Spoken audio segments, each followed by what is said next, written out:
ইউসুফ আলাইহিস সালামের জুলাইখা আটকাইয়াই ফেলাইল, কিন্তু ইউসুফ সে তো একজন নবী, জীবন যাবে গুনাহের ফান্দে আটকাবে না। জুলাইখা তো আটকাইয়াই বলে, ইউসুফ আমার মনের আশা পূরণ করো। ইউসুফ আলাইহিস সালাম পেরেশান হয়ে গেলেন, বাঁচবো কি করে। আল্লাহ ইউসুফ নবীর কলবের মধ্যে জবাব পেশ করে দিলেন। জুলাইখারে ডাক দিয়া কয়, জুলাইখা জীবন গেল, এটা অসম্ভব হবে না। জুলাইখা বলে, সম্ভাবনার সব দরজায় তালা। ইউসুফ নবী জবাব দিলেন, এই জুলাইখা, তুমি আমার মালিকের স্ত্রী, বেয়াদবি করব না, তবে শুনো, আমি যেই মালিকের গোলাম, দরজায় তালা লাগাইছো তুমি, দরওয়াজায় আঘাত করব আমি, দরজার তালা খুলবেন আমার। জোরে বলেন, কাদের কুদরত দারি বার কামাল, আন্তা রব্বি আন্তা হাসবি যুল জালাল। ঠিকই দরজায় ধাক্কা দিলেন, খুলে গেল। জুলাইখাও পিছন দিয়া ধরার চেষ্টা করলো, নিচে নাইমে দেখে যেখানে বাঘের ভয়। জুলাইখার স্বামী দাঁড়ানো, আজিজে মিসর, মিশরের প্রধান, মাইল ফলক সিঁড়ির গোড়ায় দাঁড়ানো। ইউসুফ চুপ হয়ে দাঁড়ায় গেলেন, জুলাইখা পেছনে দাঁড়ানো। ডাক দিয়া কয়, কি হয়েছে রে ইউসুফ? ইউসুফ নবী বলছেন, কিছুই তেমন হয় নাই। আসলে তো হয় নাই, মহিলারা বেশি চালাক তো। জুলাইখা অতিরঞ্জিত কইরা আকসালাকি করে কয়, ইউসুফের সব দোষ, এমন অপরাধ করেছে, তাকে কঠিন বিচারের কাঠগড়ায় নাও, না হয় জেলখানায় ঢুকাও। ইউসুফ চাইছিলেন জুলাইখার সাথে কিছু হয় নাই, হয় নাই তো হয় নাই, নিরাপদে থাকি। কিন্তু যখন মিথ্যা একটা অপবাদ চাপায় দিল, এখন তার চুপ থাকা যায় না। ইউসুফ নবী বললেন, আমার কোনো দোষ নাই, সব অপরাধ জুলাইখার। স্বামী ডেকে বলে, ইউসুফ তুমি যে বললা জুলাইখার অপরাধ, সাক্ষী পেশ করো। আমার আল্লাহ রহমতের দরজা খুলে দিলেন।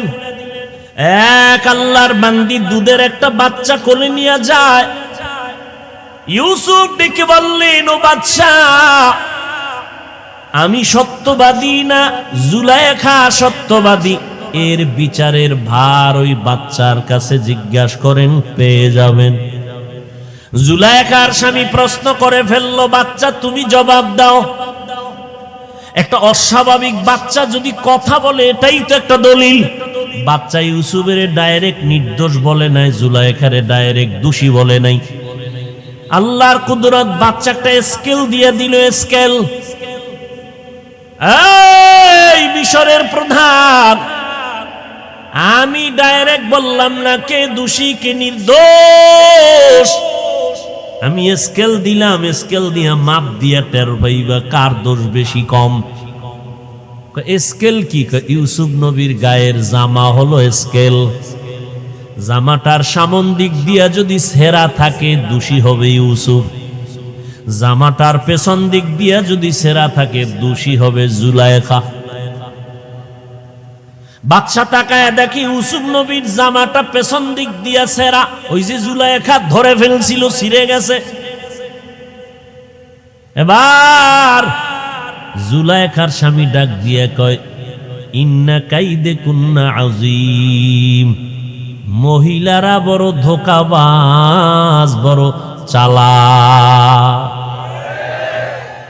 আমার স্ত্রীরে কি কইব, উল্টা ইউসুফের কয়, আরিজ আনহাজা, ও ইউসুফ এ বিষয়ে তুমি একটু চুপ থাকো। চুপ থাকলে কি হইব, স্যাটেলাইট ক্যামেরা সব রেকর্ড হয়ে গেছে, সব রেকর্ড হয়ে গেল। স্কাইপের মধ্যে ধরা পড়লো মিশরের এমপি মন্ত্রীদের ঘরে ঘরে সমালোচনা শুরু হয়ে গেল। গোলামের সাথে জুলাইখার আচরণ খারাপ। ইউসুফ নবীরে আল্লাহ বাঁচাইলেন, ওই আল্লাহ এখনো আছে না নাই?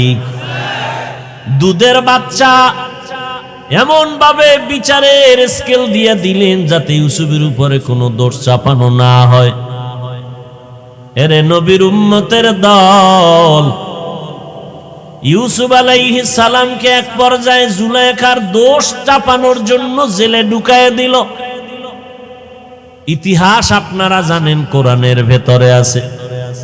শেষ পর্যন্ত ইউসুফ নবী বাদশার স্বপ্নের ব্যাখ্যা করার স্বার্থে বের হইল। এক পর্যায়ে অর্থমন্ত্রীর দায়িত্বের চেয়ারে বসলো ইউসুফ নবী। খানা দেয়, দুর্ভিক্ষ চলছে সিরিয়া মিশর, খানা নাই, না খাইয়া মানুষ মরে। ইউসুফ নবী অর্থ মন্ত্রণালয় থেকে খানা বন্টন করে করে লাইনে দাঁড় করায় মানুষগুলোরে খানা দেয়। লাইনে হঠাৎ করিয়া কিনারায় আসার পর কর্মচারীরা খানা দেয়, ইউসুফ নবী বসা আছেন। হঠাৎ একটা যুবক দেখা গেল ওই লাইনে দাঁড়ানো। যুবক নিজের হাতে কোনো ব্যাগ নাই, মনে হয় খানার লাইনে দাঁড়ানো, কিন্তু উদ্দেশ্য অন্য। এ কোনো দিকে তাকায় না, কারে খানা দেয় কারে না দেয়, নাম ধরে ধরে খানার লিস্টিতে খানা দিয়ে দেয়। ওই যুবক ছেলেটা এক ধ্যানে ইউসুফের চেহারার দিকে তাকায় আছে। ইউসুফের চেহারা এত বরকতের চেহারা, দুনিয়ার অর্ধেক সৌন্দর্য আল্লাহ দিলেন ইউসুফের। ইউসুফ নবী যত রাতের বেলা রাস্তা দিয়া চলতেন, কোনো বাতি লাগতো না, ইউসুফের চেহারা আলোকিত হয়ে যাইত। যুবক এক ধ্যানে ইউসুফ নবীর দিকে তাকানো, ডানে বামে তাকায় না। অন্যেরা খানার দিকে তাকায়, কম পাইলাম না বেশি পাইলাম, দোয়া করে একটু বেশি নি ভাই। ব্যাগ নিয়ে রেডি, যুবকের হাতে কোনো ব্যাগ নাই। এরে যুবক, ভালো করে শুনো, এই যে ময়দানে বসছো, আল্লাহর কসম, এই যে ওলামাদের মোহাব্বতে তুমি একটু বসছো, ইনশাআল্লাহ এই বসাও তোমার একদিন কল্যাণের কাজে আসবে। আল্লাহ মানুষ ছাড়া আর কাউকে সৃষ্টির শ্রেষ্ঠ বানাইছেন? আল্লাহর কি আলাদা কোনো ছেলে মেয়ে আছে কি ভালোবাসার জন্য? স্ত্রী আছে, ভাই বোন আছে, আর তার বড় কোনো বস টস আছে? আল্লাহর সব লাইনের থেকে প্রিয় একুরেট মোহব্বতের পাত্র কারা? মানুষ। সেই মানুষকে আল্লাহ মোহাব্বত করবেন না তো কাকে করবেন? সেই মানুষকে আল্লাহ জান্নাত দিবেন না তো কাকে দিবেন? আর সেই মানুষের মধ্যে যারা আল্লাহকে বেশি ডাকে তাদেরকেই তো আল্লাহ বেশি দিবেন। কাছাকাছি যখন আইসা দাঁড়াইছে, আল্লাহর কুদরত, চোখে চোখে মিলন না হইলে তো আর ভালোবাসা জমে। ওই যুবক ইউসুফ নবীর দিকে একদিনে তাকানো। ইউসুফ নবীর চোখের নজর এখনো পড়ে নাই, চার চোখের মিলন হয় নাই। কাছাকাছি আসার পরে ইউসুফ নবীর চোখের নজর, একদিনের নজর পড়ে গেল। কিনারায় আসার পরে দেখে কোনো ব্যাগ নাই। কর্মচারী কাটছো কেন? কয় বেয়াদবি মাফ করবেন, আমার খানা দানা লাগবে না, আপনাদের মন্ত্রী মহোদয়ের সাথে একটু আধা মিনিট কথা বলবো। কর্মচারী কয় এটা এখন নি টাইম, খানার লাইনে খানা নিতে আসছো, তুমি এই লাইনে দাঁড়াইছো কেন? যাও। ইউসুফ নবী কয় সাবধান, মেহমান আসতে দাও, আমার সাথে কি বলতে চায় বলার সুযোগ দাও। যুবকে সে কানের গোড়ায় মুখ লাগায় দিছে। কি কইছে? ইউসুফ নবী কাঁদতেছেন। আরে সবার নজর পড়ে গেল, যুবক কি কইল? ইউসুফ কাঁদতেছেন কেন? মন্ত্রী কাঁদতেছেন এই যুবকের কথায়। কে সে যুবক? কান্দে টেন্দে এরপরে কইতেছে, এই কর্মচারী, ব্যাগ নাই, কিচ্ছু নাই, আলাদা ব্যাগ ব্যবস্থা করো, গাট্টি রেডি করো, ইচ্ছা মতো খাওয়ন দাও, দিয়া এরে আগায় দাও বাড়ি পর্যন্ত। যুবকের খানার আয়োজন করলেন, কিন্তু সবার অন্তরে প্রশ্ন, সবাই লাইনে দাঁড়াইলো, কেউ অল্প পাইলো, এ বেশি পাবে, এটা তো হতে পারে না। কেউ খাবে কেউ খাবে না, তা হতে পারে না। আল্লাহ তাআলা জানায় দিলেন, ইউসুফ ঘটনার রহস্য খুলে বলো, না হয় নবুয়তের উপরে দরজায় গিয়া প্রশ্ন দাঁড়ায় যাবে, সন্দেহ এসে যাবে। ইউসুফ নবী সবার সামনে বলে দিলেন, এই উপস্থিত জনতা শুনে নাও, এই যুবকের সাথে আমার এত মোহাব্বত, কান্না করলাম কেন? এই যুবকের সাথে আমার জীবনের একটা বড় বিপদের মুহূর্তে আমার সাথে মোলাকাত হয়েছিল। এই যুবক আমার যে উপকার করেছিল একদিন, আমি তা ভুলতে পারি না রে বাবা। আমার জীবনটাও যদি দেওয়া লাগে আমি তার জন্য রেডি। এই যুবকে যা চাইবে তাই দিব, কারণ এটা আজকের ভালোবাসা না, আমার আগের মোহাব্বতের কারণ। কোন মোহাব্বত? তাও তো বুঝবা। কয় হ্যাঁ বুঝবো। কয় যেই দিন আমার জুলাইখা আটকাইছিল, আমারে দোষী বানাইয়াই ফেলেছিল জুলাইখা তার স্বামীর কাছে। মিশরের মানুষ আমাকে অপরাধী মনে করত, যেটা নবুয়তের জন্য শানের খেলাফ, কারণ সমস্ত নবীরা বেগুনা, মাসুম, নিষ্পাপ, কোনো গুনাহ নাই। ওই দিন জুলাইখার সামনে, প্রধানমন্ত্রীর সামনে যে বাচ্চাটা আমার পক্ষে সাক্ষী পেশ করেছিল, সেই দিনের বাচ্চাই হলো আজকের এই যুবক। हकीकत से तू दुनिया बेखबर है, दुनिया की नुमाइश पर नजर है। नमी गुयम के आज दुनिया जुदाबाश, बहर कारे के बाशी बा खुदावा। ঘুম আসতেছে না? বাঙালির ঘুম আসেনি? এই ঘুম আছে? কোনো ঘুম নাই, মিছা কথা, কাঁচা মিছা কথা। বাঙালির রাতের বেলার ঘুম নাই, সব গজবের মোবাইল কেড়ে নিয়েছে। প্রত্যেকটা যুবক ঘরের বিছানায় শুইয়া মোবাইলের মোরাকাবায় রাত কাটায়। মোবাইলের স্ক্রিনে তাকাইয়া কবিরা গুনার প্র্যাকটিস করো রে যুবক। কখন রাত্র ৩টা বাজলো, ৪টা বাজলো, খবর নাই। ফজরের আজান কখন হলো, খবর নাই। এই কারণেই তাকায় দেখ, ২৪ বছর, ২৫ বছর, ৩০ বছরের যুবকের চেহারা আপেলের মতো থাকবে, গোলাপের মতো থাকবে, অথচ যুবকের চেহারার দিকে তাকাইলে মায়া লাগে না, মোহব্বত লাগে না। একমাত্র কারণ, গুনার কারণে চেহারার নূর আমার আল্লাহ নিয়ে গেছে। সারাটা রাত কবিরা গুনার প্র্যাকটিস করে করে কাটাইলি রে বাবা, আর কতদিন? ঘুম নাই, তার মানে ঘুম এটা আল্লাহর পক্ষ থেকে গোটা মানুষের শরীরের জন্য একটা আল্লাহর দেওয়া মহা ঔষধ। ঘুম নাই তো কথার ব্যালেন্স নাই, ঘুম নাই ব্যবসা ঠিক নাই, ঘুম নাই তো চালকের গাড়ি চালানো ঠিক নাই। ঘুম আল্লাহর দেওয়া নিয়ামত। ওয়াজআলনা আল-লাইলা লিবাসা ওয়াজআলনা আন-নাহারা মাআশা। কই রাতের ১ ঘন্টা ঘুমের বরকত দিনে ৬ ঘন্টা ঘুমাইলেও হবে না।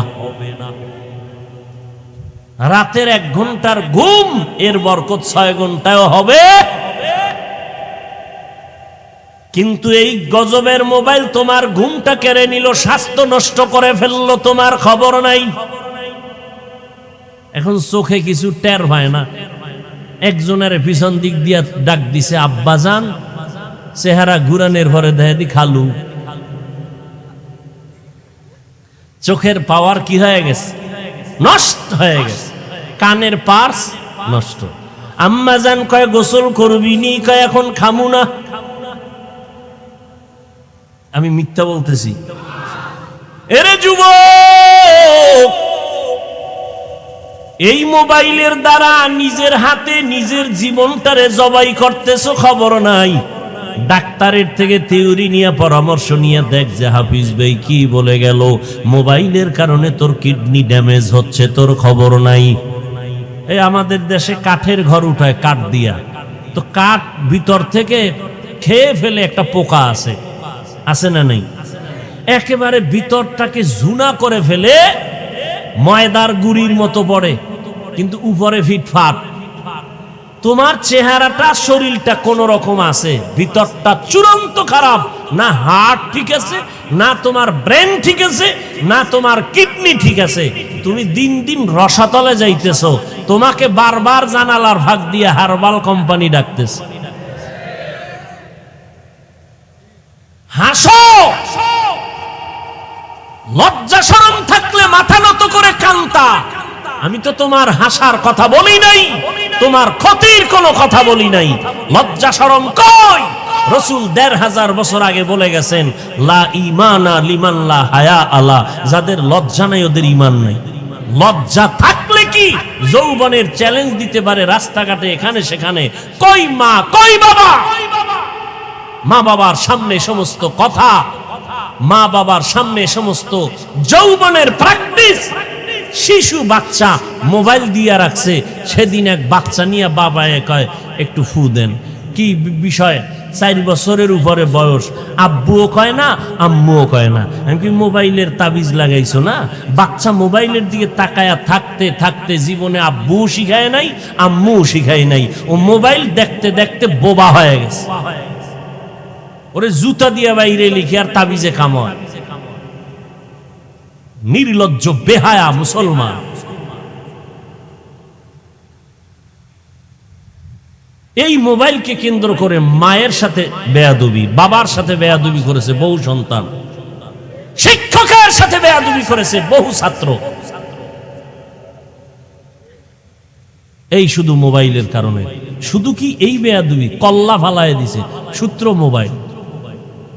এই মোবাইলের কারণে মায়ের টাকা চুরি করছো, বাবার টাকা চুরি করছো মোবাইলে এমবি ঢুকানোর জন্য। আরো কত কি করছো আল্লাহ ভালো জানে। কত মেয়ের চরিত্রের উপরে আক্রমণ করেছো। রেডি থাক, জল্লা দাইব তোর কপালে। যদি বিয়া থাকে তো বউ আইব না, জল্লা জুতা দিয়ে বাইরে তোরে সাইজ করিয়া 10 মাইয়ার জালমি ডাবে একটায়। রেডি থাক, কত ধানে কত চাল টের পাবি। কত মাইয়ার জীবনের চরিত্রের উপর আক্রমণ করেছো। তোমার বোনের চরিত্র যদি কেউ নষ্ট করে তুমি বরদাস্ত করবা? তো তুমি আরেকজনের বোনের চরিত্র নষ্ট করো কিভাবে?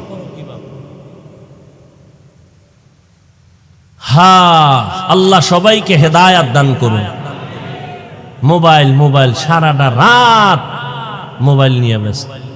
একটু চিন্তাও করে না আমার ভবিষ্যৎ জীবন কি হবে, ভবিষ্যৎ জীবন কি হবে। কি হবে মানিকা টেনশন কি?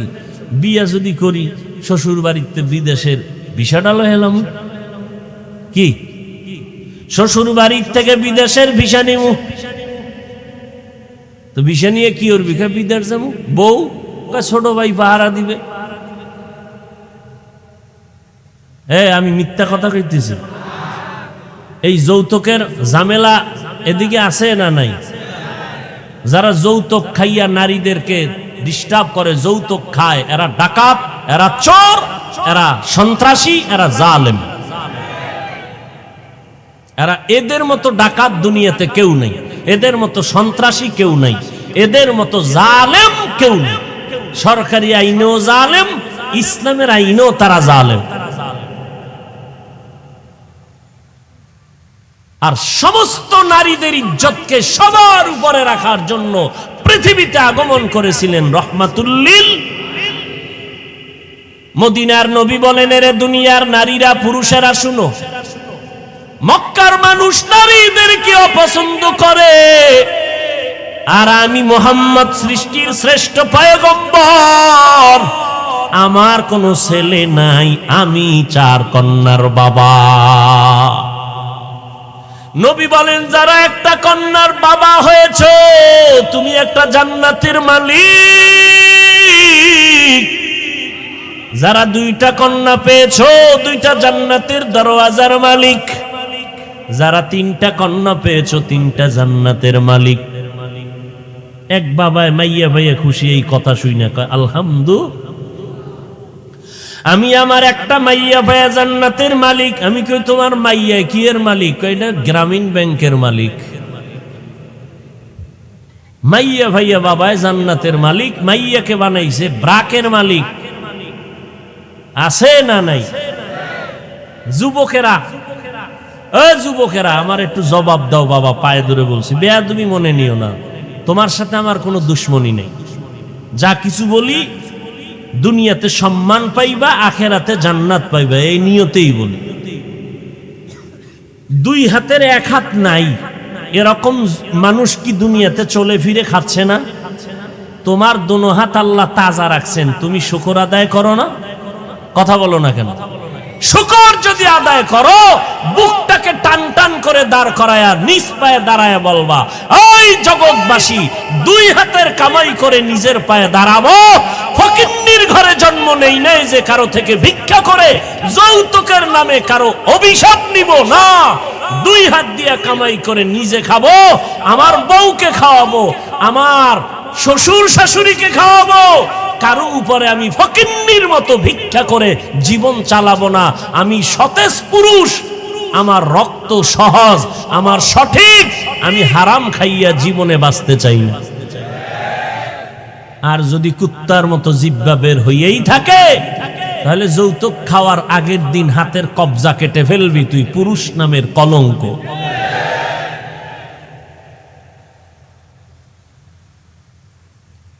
কানা হুজুর, আমি নিয়ত যাই করি কিন্তু গোড়ায় তো দোষ। আব্বাজান তো লাইন ক্লিয়ার করে লাইছে, ওই হারাম না খাই আব্বার ঘুম হবে না।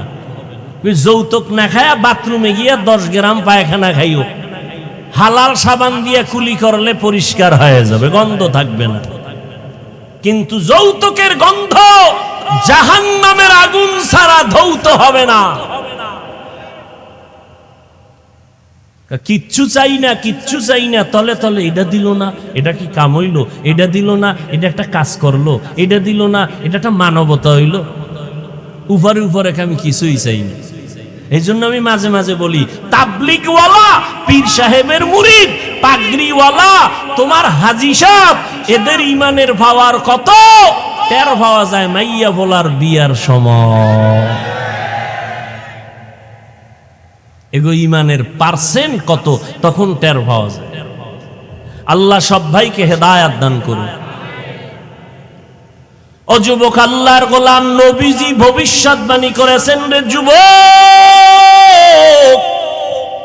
নবী বলেন, যুবকেরা আমি মুহাম্মাদের উপকার করেছে, বুড়ারা বিরোধিতা করেছে। 10 বছরের সন্তান হযরত আলী নবীর হাতে কালেমা পড়েছেন।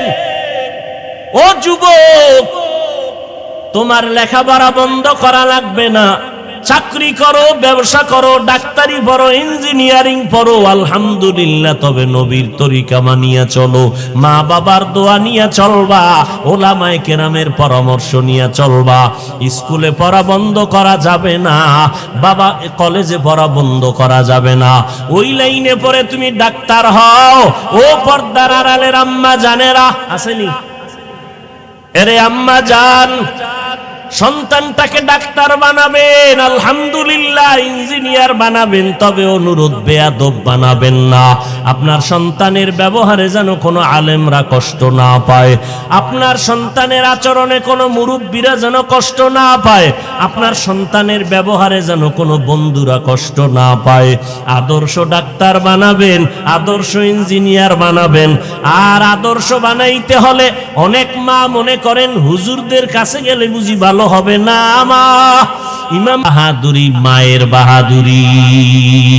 এজন্য আম্মা জানদের বলবো, আপনাদের এত মর্যাদা, আপনারা এত দামি, হাফেজে কোরআনের মা, আলেমের মা, আপনারা নবীদের মায়ের মতো মা, সাহাবায়ে কেরামের মায়ের মতো মা।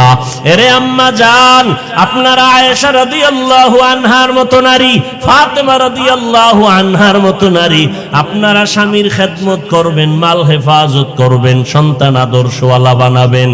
এরে দুনিয়ার মানুষ, মনে মনে ভাবতেছো ব্যবসা, চাকরি, লেখাপড়ার মাঝে আবার কেমনে আমরা হুজুরদের কথা মতো নামাজ রোজা করে চলবো।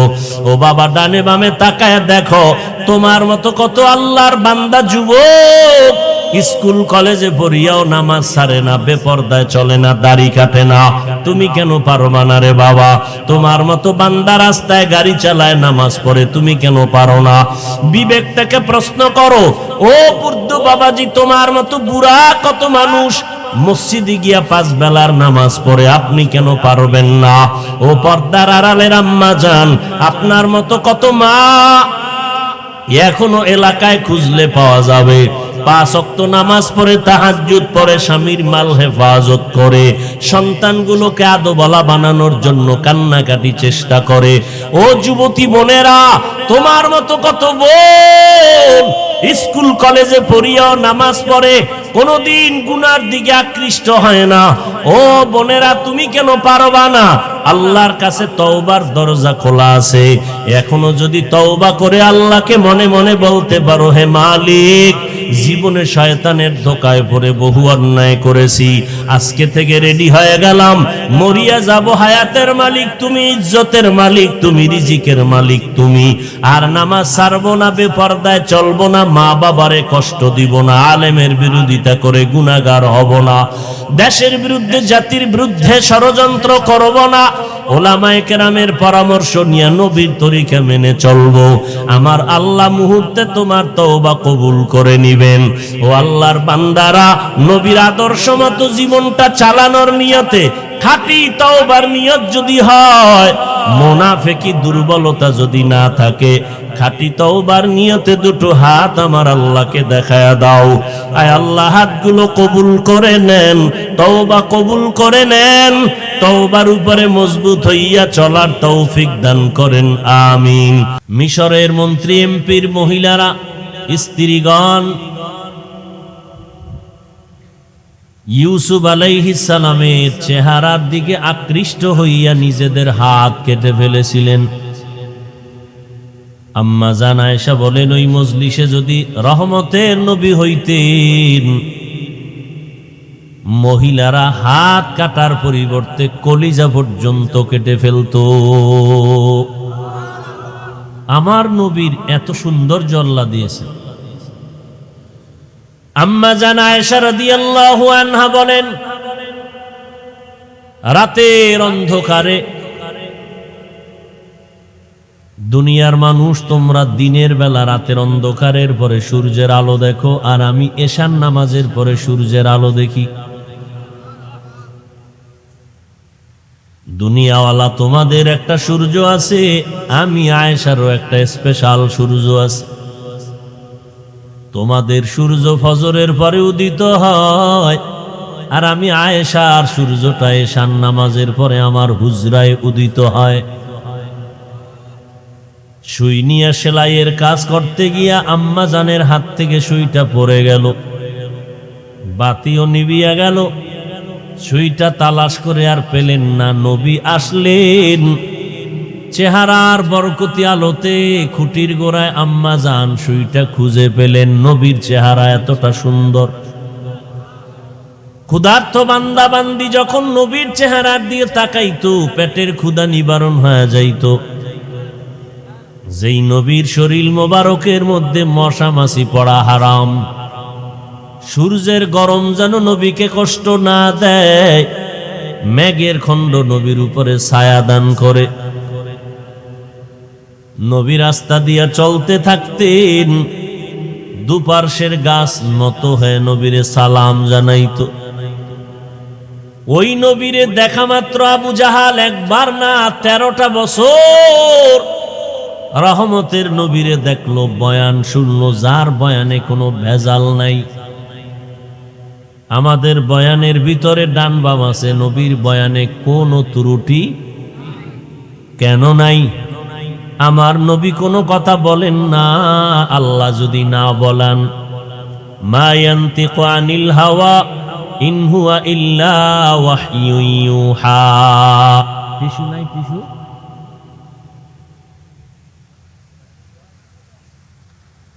আল্লাহ তাআলা বলেন, আমার নবী কোনো কথাই বলে না, ওহীর মাধ্যমে আল্লাহ যা নবীকে বলান তাই বলে। আল্লাহ ওহীর মাধ্যমে নবীকে যা দেখান তাই নবী দেখেন। আল্লাহ যা দেখেন না, নবী তা দেখেন না। আমাদের বয়ানে ঝামেলা হয়, নবীর বয়ানে কোনো ঝামেলা আছে?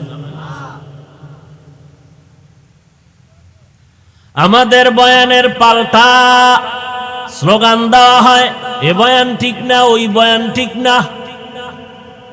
নবীর বয়ানে কোনো ঝামেলা নাই। সেই নবীর 13টা বছর বয়ান শুনলো আবু জাহাল, নবীর চেহারা মোবারক দেখলো, তারপরও কালেমার পতাকা উড়াইতে পারলো না, গলায় রশি লাগলো না, হেদায়াত পেল না। কে কে? হাতের মুষ্টির ভিতরে পাথর নিয়ে কয়, মুহাম্মদ আমার হাতের মুষ্টিতে কি আছে, যদি বলতে পারো আমি তোমারে নবী মানব। নবী বলেন, আমি বলতে পারি না, কারণ আমি গাইবের মালিক না। গাইবের মালিক কে? নবী বললেন, হাতের মুষ্টিতে যা আছো তোমরা আওয়াজ দাও। সাথে সাথে পাথরগুলো কালিমায়ে শাহাদাতের আওয়াজ দিল। আবু জাহাল এত কমবক্ত বেঈমান, পাথরগুলো মাটির মধ্যে নিক্ষেপ করে কয়, মুহাম্মদ বড় জাদুকর। মান ইয়াহদিল্লাহু ফাহুয়াল মুহতাদ ওয়া মান ইউদ্লিল ফালান তাজিদা লাহু ওয়ালিয়াম মুরশিদা। আল্লাহ যাকে হেদায়াত দিবেন সে হেদায়াতের দরজা দিয়ে ঢুকবে, যাকে দিবেন না সে হেদায়াত পাবে পরের কথা। হেদায়াত পাওয়ার মতো কোনো মুর্শিদ পাবে না, পথ প্রদর্শক পাবে না। আবু জাহাল বয়ান শুনলো, কালেমা পড়লো না। প্রমাণ, হেদায়াতের চাবি আমার আল্লাহর হাতে, কোনো বক্তার হাতে কোনো চাবি আল্লাহ দেন নাই। বয়ানের মধ্যে হেদায়াতের গ্যারান্টি নাই। যদি থাকতো, গত বছর এখানে বয়ান হয়েছিল, আজও বয়ান চলতেছে। ময়দানের ভেতরে রাত্র 12টায় মানুষের অভাব নাই, কিন্তু কপাল বড় খারাপ। ফজরের নামাজ পড়ে নাই, জোহর পড়ে নাই, আসর পড়ে নাই, এশা পড়ে নাই, আশেক ময়দানে অভাব নাই। তুকু যাও সুন্নতে আহমদ কুজাবা মুহাম্মদ কেবুয়াদ নিসবত তোরা মান আহাব্বা সুন্নতি কৌলে রসুল মজদায়ে কানা মাই হাম কুন কবুল। বয়ান তো চলতেছে, সবাই তো নবীর আদর্শের গান গায়। নবীর আদর্শের মালা গলায় লাগাও। সবার তো একই আওয়াজ। কেউ তো, কোন আলেম তো বলে না ও ব্যবসায়ী, ব্যবসা ছেড়ে নামাজে দাঁড়াও। কোন আলেম বলে না চাকরি ছেড়ে দিয়ে তুমি তসবিহ টানো।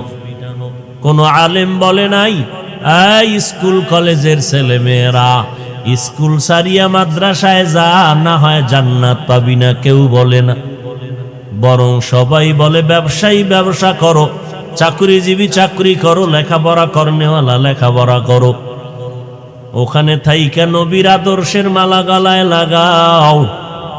ব্যবসার স্থানে থাইকে যদি নবীর তরিকা মতো চলো, নবী বলেন, ও ব্যবসায়ী সাবধান, সুসংবাদ শুনে নাও, আমি নবীর সাথে তুমি জান্নাতে থাকবা।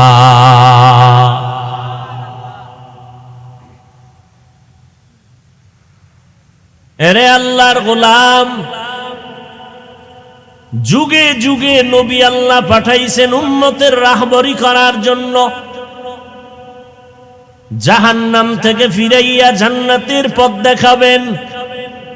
কিন্তু কারো ক্ষমতা আল্লাহ দেন নাই কানে ধরে জান্নাতের ভেতরে ঢুকাবেন। একজনে নামাজ পড়বে না, আলেম ওলামা কারো শক্তি আল্লাহ দেন নাই কানে ধরে নামাজ পড়াবা। রোজা রাখবে না, কানে ধরে রোজা রাখাবা হবে না। কারণ জমিন এটা পরীক্ষার হল, পরীক্ষার হলে ঢুকিয়া পরীক্ষার্থী প্রশ্নের উত্তর যেমন তেমন, আর কোনো আইন পরীক্ষার হলে নাই। ফলাফলের বেলায় টের পাইবে কারা পুরস্কার পাবে কারা তিরস্কার পাবে। দুনিয়াটা মুমিনের পরীক্ষার হল। প্রশ্নপত্র ভালো করে বুঝায় দাও উলামায়ে কেরাম, আলেমরা পায়ে ধরে ধরে কোরআন হাতে নিয়া আল্লাহর নবীর প্রেসক্রিপশন বুঝায় দিতেছে, এইভাবে ঔষধ সেবন করো। সব বুঝানোর পর এবার তোমার ইচ্ছা, তুমি প্রশ্নের উত্তর সঠিক লিখতেও পারো, ব্যাঠিক লিখতেও পারো।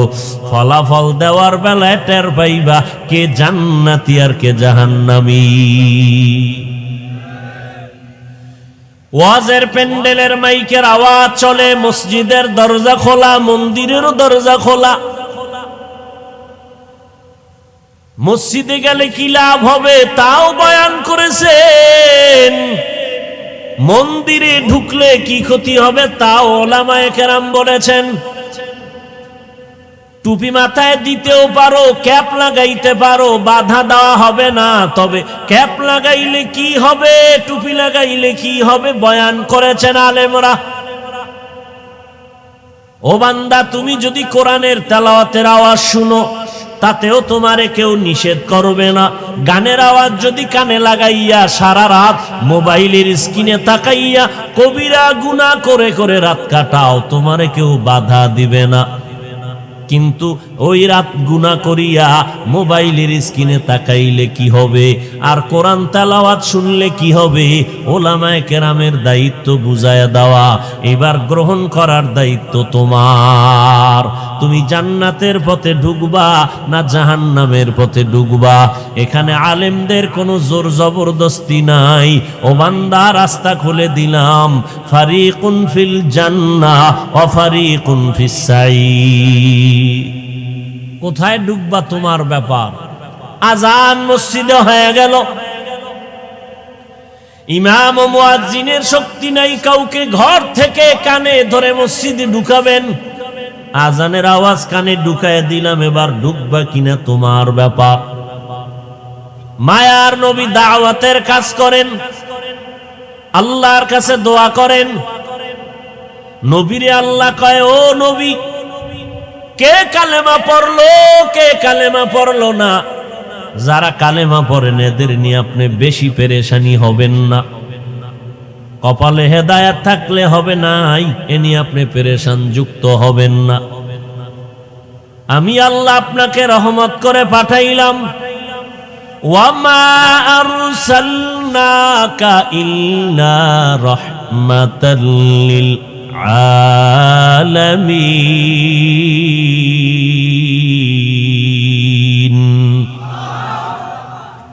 ইমামুল আউয়ালিন আল আখিরিন, বাহরে সদকা রাহমাতাল লিল আলামিন। আমার নবী শুধু দুনিয়ার জন্য রহমত না, আমার নবী রুহের জগতের জন্য রহমত, মায়ের গর্ভের জগতের জন্য, আমার নবী কবর জগতের জন্য রহমত, আমার নবী হাসরের ময়দানের জন্য রহমত। দুনিয়াতে শুধু মুসলমান মুমিনের জন্য নবী রহমত না, যেমন পুরুষের বেলায় নবী রহমত, তেমন নারীদের বেলায় আমার নবী রহমত। আমার নবী যেমন মানুষের জন্য রহমত, আমার নবী জঙ্গলের পশুদের জন্য তেমন রহমত। আমার নবী বিধর্মীদের জন্য রহমত, আমার নবী নদীর মাছের জন্য রহমত, আমার নবী গাছের জন্য রহমত, আমার নবী কুল মাখলুকতের জন্য রহমত। আমার আল্লাহ বলেন, নবী আমি আপনাকে জগৎ সমূহের রহমত করে পাঠাইলাম। ঠিকই নবী যেদিন জমিনে আসছেন, আম্মা জানামেনার গর্ভ থেকে রহমতের বাতাস শুরু হয়ে গেল।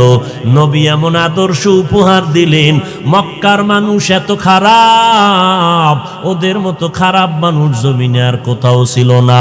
নারী আর পুরুষ উলঙ্গ হইয়া একত্রিতভাবে কাবাঘর তাওয়াফ করত। বিধবা নারীদের পছন্দ করে না, কন্যা সন্তান হলেই বাবায় লজ্জায় মাথা উঁচু করে না। কন্যা সমাজের বোঝা, অনেক বাবা সমাজের লজ্জায় পড়ে নিজের কন্যাটাকে জ্যান্ত মাটির মধ্যে দাফন করে ফেলতো, জঙ্গলে ফেলে দিত। এই সময় আমার নবী রহমতের আলো নিয়ে আসলেন। ওই রহমতের আলো গ্রহণ করার দ্বারা মক্কার মানুষ বড় দামি হয়ে গেল। কেমন দামি? আল্লাহ তাদেরকে দুনিয়াতেই ইন্তেকালের আগে জান্নাতি বলে ঘোষণা দিয়েছে। 10 জন সাহাবাকে জান্নাতের সুসংবাদ দিয়ে দিলেন। অন্যান্য সাহাবাদের ব্যাপারে আল্লাহ বললেন, রাদিয়াল্লাহু আনহুম ওয়া রাদু আন। সাহাবায়ে কেরামদের উপরে আমি আল্লাহ রাজি, তারাও আমার উপরে রাজি। আমি আল্লাহ যাদের উপরে রাজি, তারা জান্নাতে প্রবেশ করতে কোনো পেরেশানি আর ভুগতে হবে না। ও আল্লাহর বান্দারা, আজ 1500 বছর হয়ে গেল এই ময়দানের ভেতরে, রাত গভীর, একটা মানুষও বেকার নাই। কাজ করলে চুলায় আগুন জ্বলে, নাইলে জ্বলে না, খানা হয় নাইলে হয় না। কিন্তু সবাই ব্যবসা বন্ধ করে, দোকান বন্ধ করে, আরামের ঘুম নষ্ট করে এখানে বসে আছে। বসার পরে কাউকে নাস্তা দেওয়া হবে, টাকা দেওয়া হবে। অনেকে টাকা তো দিয়েই দিলেন মাদ্রাসায়, আপনাকে দিবে কি? আপনিই তো দিয়া দিলেন। খানার কোনো আয়োজন নাই, বসার মতো বিছানাটাও ভালো না, এরপরেও হাঁটু গেড়ে বসে আছেন। কে বড়, কে ছোট, কে ধনী, কে গরিব, কে আলেম, কে মূর্খ, ভেদাভেদ নাই, সব এক কাতারে বসেছেন। নগদ কিছু পাওয়ারও কোনো আশাও নাই। এতগুলো মানুষ কোথাও এক জায়গায় হলে ভয় কত, নিয়ন্ত্রণের জন্য পুলিশ হাজির, আর্মি বিডিআরেরা হাজির। এখানে একজন পুলিশও নিয়ন্ত্রণের জন্য কোনো প্রয়োজন হয় নাই। আছে? নাই। এগুলো কিভাবে সম্ভব? একমাত্র আমার রহমতের নবীর আদর্শের কারণেই সম্ভব। এগুলো দেখেই তো অনেক বিধর্মী কালেমা পড়েছে, কিন্তু কপাল বড় খারাপ। বিধর্মীরা নবীর আদর্শ দেখে মুসলমান হয়, আর আমার মুসলমান ভাই বোনেরা মুসলমানের ঘরে জন্ম নেওয়ার পর বেঈমানের পা চাটা গোলামি করে। ভাইরা আমার নবী রহমাতুল লিল আলামিন। কেমন রহমতের নবী! অন্য নবীর উম্মতেরা অন্যায় করলে, সীমা লঙ্ঘন করলে ঘুমের মধ্যে চেহারাটা পাল্টায় যাইত। আমি বক্তা হইয়া হাজারো অন্যায় করার পরে আমার চেহারা ঠিক আছে, বক্তাগিরিও ঠিক আছে। চেয়ারম্যান সাহেব অন্যায় করার পরে তার চেয়ারম্যানগিরিও ঠিক আছে, চেহারাও ঠিক আছে। এর একমাত্র কারণ আমরা রহমাতুল লিল আলামিনের উম্মত। এরে যুবক আল্লাহর গোলাম, ও পর্দার আড়ালের আম্মা জানেরা, কেমন একজন নবী পেয়েছো, সেই নবীকে চিনতে পারো না, অথচ গাছ আমার নবীরে চিনল। রাস্তার কুকুর আমার নবীকে চিনেছে, জঙ্গলের হরিণ পশু পাখি আমার নবীরে চিনল, নদীর মাছ আমার নবীরে চিনল। নবী খেজুর গাছের সাথে পিঠ লাগাইয়া খুতবা পড়েন, মরা খেজুর গাছ। কিছুদিন পরে এটাকে পাল্টাইয়া আবার আলাদা মেম্বার তৈরি করলেন। মানুষ কান্না করলে যে আওয়াজ, মরা গাছের থেকে ওই রকম কান্নার আওয়াজ নবী শুনলেন। জিজ্ঞেস করে, ও মরা খেজুর গাছ, কান্না করো কেন? গাছের জবান থেকে কথা আসা শুরু হয়ে গেল। যেই গাছ কথা বলতে পারে না, এটাই বাস্তবতা। যদি হঠাৎ কথা বলে, এটা আমার মাওলার কুদরত। নবী যদি থাকে, তার বেলায় হবে মুআজিজা। আমার মাওলার কুদরত যদি নবীর শানে না হইয়া আউলিয়াদের কেউ হয়, তখন তার নাম হবে কারামত। মুআজিজা যেমন সত্য, কারামত তেমন সত্য। সব কিছুর মূলে আমার আল্লাহর কুদরত। দুধের বাচ্চা কথা বলতে পারে না, আমার মাওলার কুদরত